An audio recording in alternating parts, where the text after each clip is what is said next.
एक बात कहूँ बीवी जी, अनुषा बीवी को ना आपसे इस तरह बात नहीं करनी चाहिए थी। किस तरह? यही कि आप इस घर की नौकरानी थी, मेरा मतलब खाना पकाती थी।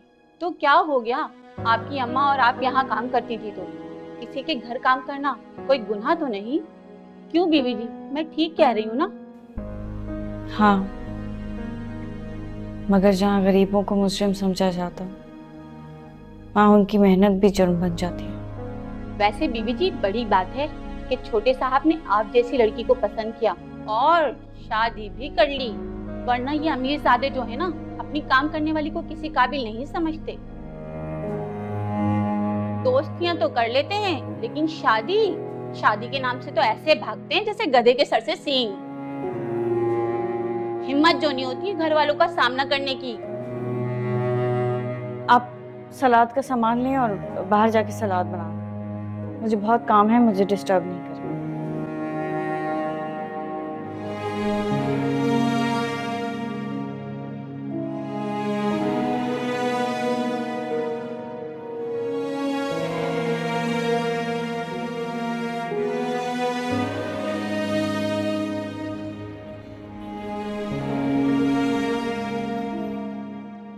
फाइनली इब्राहिम और कुत्सिया की शादी हो गई। अब इसके बाद हमारा नंबर लग सकता है। वैसे कुत्सिया भाभी के आने से काफी तब्दीली आई होगी नहीं? काफी तब्दीली आई है। पहले घर की नौकरानी थी और अब घर की मालकिन बनके घूमती है। लेकिन चलो, अब अगर आ ही गई है इस घर में तो उसे उसकी औकात याद दिला के रहूंगी। कैसी बेकार की बातें कर रहे हो अनुषा। इब्राहिम की बीवी है, वो उस घर की इज्जत है,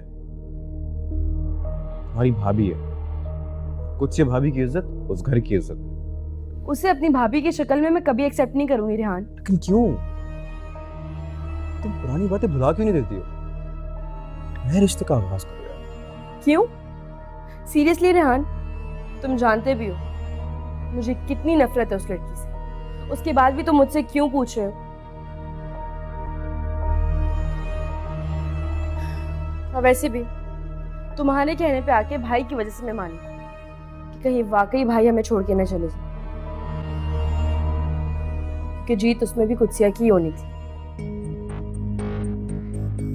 कैसे समझाऊं, मुझे समझ में नहीं। तुम नहीं समझाओ कुछ, ये हमारे घर का मामला, हमें पता है कि इसको कैसे सॉल्व करना है। तुम इस चीज पे फोकस करो कि कहीं दोस्तियां निभाते निभाते तुम अपनी मोहब्बत को ना खो दो।